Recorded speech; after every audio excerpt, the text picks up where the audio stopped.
Nima gap aka endi? Assalomu alaykum yurtdoshlar. Toshkentdan Moskva shahariga ketishda bo'lgan kunlarimizga va bitta Moskvaga emas, Toshkentdan Rossiya yo'nalishlariga ketishda bo'lgan kunlarimiz uchun 1-iyuldan 30-iyundan QR kod orqali ketadi deyilyapti.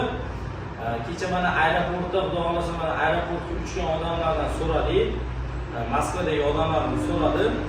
QR kod orqali kirishdimi? Yo'q, QR kod hozirgi kunda ne обязательно ekan, lekin постепенно bu narsa bo'lib keladi ekan. Lekin hozirgi kunda ko'p savollar bo'lyapti. Ana shu video qilishga qaror qildik.